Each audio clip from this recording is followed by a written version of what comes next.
Hi. So இன்றைக்கி வந்து என்னுடைய சோலோ பர்ஃபாமன்ஸ் நேற்று வந்து எங்கள் அம்மாவோட ஒரு சின்ன வீடியோ ட்ரை பண்ணிகிட்ருந்தோம். இன்றைக்கி வந்து என்னுடைய சோலோ பர்ஃபாமன்ஸ் பார்க்க போகிறோம். அதாவது வந்து never take rest after your first victory அப்படின்னு சொல்லிட்டு ஏபிஜே அப்துல் கலாம் சொல்லியிருக்காரு. அதாவது வந்து நம்ம ஃபஸ்ட்டு ஏதோ ஒரு விஷயம் ஒர்க் அவுட் ஆகிடுச்சு அப்படின்னா அதை அதோடு விட்டுறக்கூடாதான். ஏன்னா வந்து அது வந்து லக்குனால தான் நடந்தது, நம்ம ஒன்றும் பெருசாக பண்ணிடல அப்படின்ற ஃபீல் நமக்கே வந்துடக்கூடாதான். ஸோ அதனால் வந்து this is second. So first வந்து என்னுடைய எக்ஸ்பீரியன்ஸ் வந்து நான் இங்கே ஷேர் பண்ணணுன்னு ரொம்ப எக்ஸைட்டடாக இருக்கேன். ஏன்னா நான் வந்து சின்ன வயசில் நான் எப்படி இருந்தேன்னா ரொம்ப துருத்துருன்னு இருப்பேன். எங்கள் அப்பா அம்மா கூட அடிக்கடி சொல்லுவாங்க, உன்னை கையிலேயே பிடிக்க முடியாதுடா, சின்ன வயசில் என்ன பண்ணுவோம், ஒரு கயிறு வச்சு உன்னை கட்டி போட்டுருவோம்டா, ஏன்னா வந்து அவ்வளோ வாழ்த்தனம் பண்ணுவேன் நீனு சின்ன வயசில் அப்படின்வாங்க. என் பர்த்டே வந்து 19th தான். பட் வந்து I wanted to celebrate on 18th. ஏன்னு கேட்டிங்கன்னா எல்லோரும் அவைலபிளாக இருக்காங்க, செக் பண்ணி என்னுடைய ஒரு நாள் வந்து ஃப்ரண்ட்டில் போட்டலாம் என்னுடைய பர்த்டேவை அப்படின்னு சொல்லிட்டு நான் 18th செலிப்ரேட் பண்ணேன். ஸோ ஏன் செலிப்ரேட் பண்ணேன்னா எல்லோரும் இருக்கணும், எல்லாம் நம்ம பர்த்டேனா வந்து எல்லாருக்குமே சின்ன வயசில் வந்து ஒரு செலிப்ரேஷன் மோடில் வந்துடும். ஸோ அந்த ஒரு எக்ஸைட்மெண்ட்டில் என்ன பண்ணிட்டேன், 18th செலிப்ரேட் பண்ணேன். ஸோ இந்த மாதிரி ஒரு சின்ன சின்ன இன்சிடென்ட்ஸ். அடுத்து வந்து ரோட்டில் போகும்போது நான் சும்மா இருக்க மாட்டேன். நான் ஏதாவது எல்லா குழந்தையும் பண்ணுறது தான். பட்டு ரோட்டில் போகும்போது ஒரு சின்ன டாய் பார்த்துட்டேன்னா அந்த இடத்துலையே அழுது உட்காந்து வாங்கிட்டு வரவேன் நான். ஸோ வந்து என்னுடைய சைல்ட்ஹுட் டேஸில் வந்து அதுவும் மறக்க முடியாமல் இருந்த ஒன்று. அண்டு என்னுடைய ஃப்ரெண்ட்ஸ் நிறைய பேர் இருக்காங்க. பட் வந்து எனக்கு பெஸ்ட்டு ஃப்ரெண்டுன்னு சொல்கிறதுல வந்து நிறைய பேர் என்னுடைய லைஃப்பில் வந்து ரொம்ப இம்பேக்ட் கிரியேட்டட். ரொம்ப என்ன சொல்கிறது, சைல்ட்ஹுட் டேஸில் இருக்கிறது வந்து நம்ம என்றைக்குமே மறக்க முடியாது.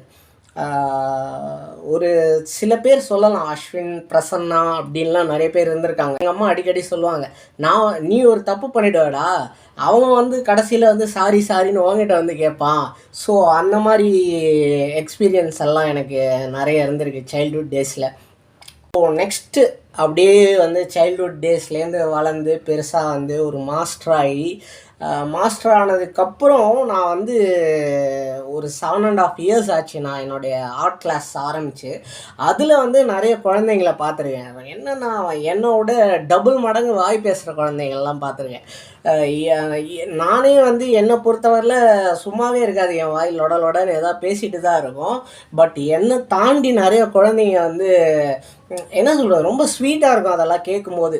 அந்த என்ன சொல்கிறது, நம்மளை மறந்து நம்ம வேறு ஏதோ ஒரு அந்த விஜிபிக்குள்ளே ஒரு ரைடு போனால் எப்படி இருக்கும், அந்த மாதிரி ஒரு எக்ஸ்பீரியன்ஸ் எல்லாம் இருக்குது.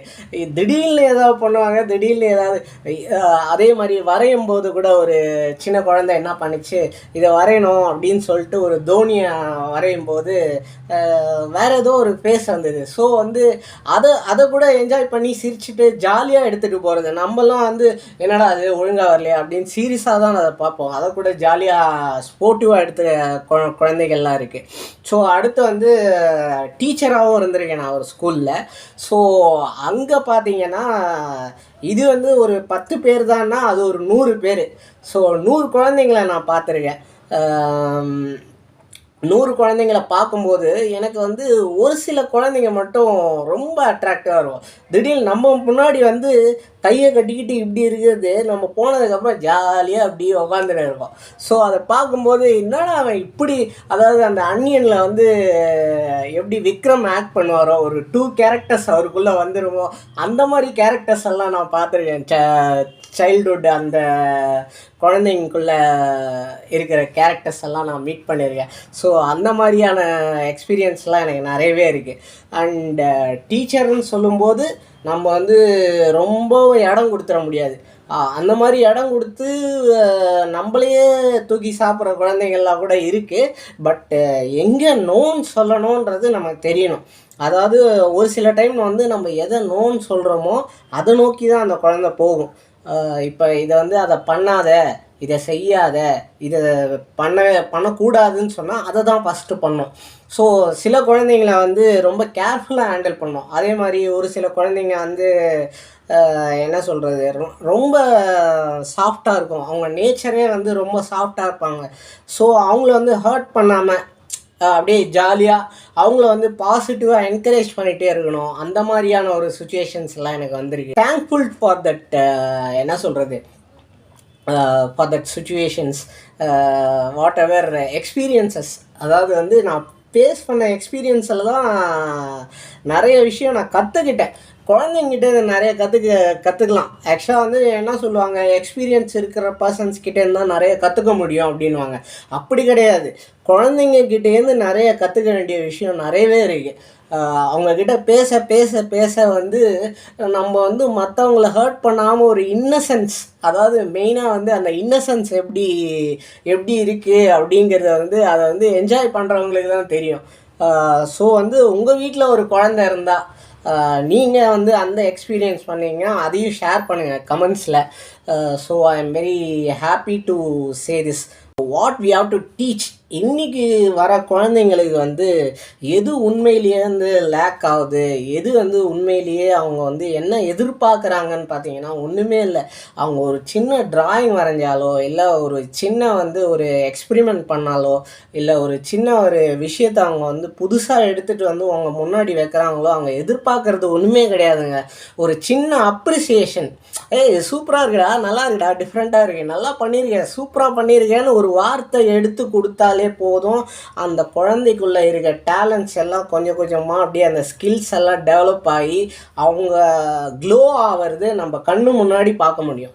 So that is what they expect from us. அது இன்றைக்கி வந்து நிறைய குழந்தைங்க வந்து எலக்ட்ரானிக் கேட்ஜெட்ஸ் மேலே ரொம்ப என்ன சொல்கிறது, ஒரு அளவுக்கு மீறின ஒரு அட்டாச்மெண்ட் வந்துருச்சு. அதை எதுவும் ஸ்டாப் பண்ண முடியாது. பட் வந்து அதை வந்து நம்ம வந்து அவங்க கூட சேர்ந்து என்ஜாய் பண்ணுறது, அதாவது இது வேணாண்டா, இது பார்க்க வேணாம், இது எவ்வளோ சூப்பராக இருக்கு பாரு, இந்த மாதிரி ஒரு குழந்தைங்க பாரு, இது பாரு இந்த எலிஃபெண்ட்லாம் எப்படி சூப்பராக நடக்குது பாரு, அந்த மாதிரி பாசிட்டிவாக எதெல்லாம் கொண்டு போக முடியுமோ பாசிட்டிவான வேலை கொண்டு போகணும் அந்த குழந்தைங்கள. ஏன்னா வந்து கெடுறதுக்கு நிறைய வழி இருக்குது, நமக்கே தெரியும். அதனால் நல்ல வழியில் எப்படி கொண்டு போகணும், அந்த குழந்தைக்கு எது நல்லது அப்படிங்கிறது நமக்கு தெரியும். அட்லீஸ்ட்டு வழியில் போனால் அது வந்து சரி கிடையாதுன்றது நமக்கு தெரியும். அதனால் அதை வந்து மோல்டு பண்ணி அழகாக வந்து அவங்களுக்கு இதுதான் வே அப்படின்னு காட்டி கொடுத்துட்டோம்னா அவங்க வந்து பெரிய ஆளாக வருவாங்க. ரிக்வயர் அடுத்து வந்து என்ன அவங்க வந்து எதிர்பார்க்குறாங்கன்னா, இன்னொரு விஷயம், அவங்கக்கிட்ட வந்து அதட்டியோ மிரட்டியோ எந்த விஷயத்தையுமே வாங்கிட முடியாது. ஒரு அதட்டினாலோ மிரட்டினாலோ அடித்தாலோ அவங்களுக்கு வந்து நம்ம மேலே வெறுப்பு தான் வருமே தவிர அவங்களுக்கு வந்து நம்ம மேலே ரெஸ்பெக்ட் வளராது. அவங்க நம்மளை ரெஸ்பெக்ட் பண்ணணும்னா ஒரே ஒரு சின்ன விஷயம் என்ன பண்ணணும் அப்படின்னு பார்த்துனீங்கன்னா, அவங்க கூட ஒரு ஃப்ரெண்ட்ஸாக இருக்கணும். அதாவது அவங்க ஒரு பாதையில், டேய் இங்கே வாடா, ஒரு சின்ன விஷயம் சொல்லித்தரேன் பாரு, இது எப்படி இருக்குது பாரு, இந்த மாதிரி கொண்டு போய் இது இந்த மாதிரி பேசணும்னு வச்சுக்கோங்க, நீ எவ்வளோ ஃப்ரெண்ட்ஸ் இருக்காங்க, அந்த மாதிரியெல்லாம் பேசினோம்னா அவங்க வந்து இன்னும் வந்து நல்லா வந்து என்ன சொல்கிறது, அவங்க வந்து கரெக்டான வேலை போவாங்க. என்னை பொறுத்தவரையில் வந்து ஒரு அமைதி, ஒரு அன்பு, ஒரு ஆதரவு, அவ்வளோதான். அதை வந்து கொடுங்க. ஸோ வந்து ஜாலியாக டெடி பியரோடு சேர்ந்து நானும் ஒரு பாய் சொல்லிக்கிறேன். தேங்க்யூ.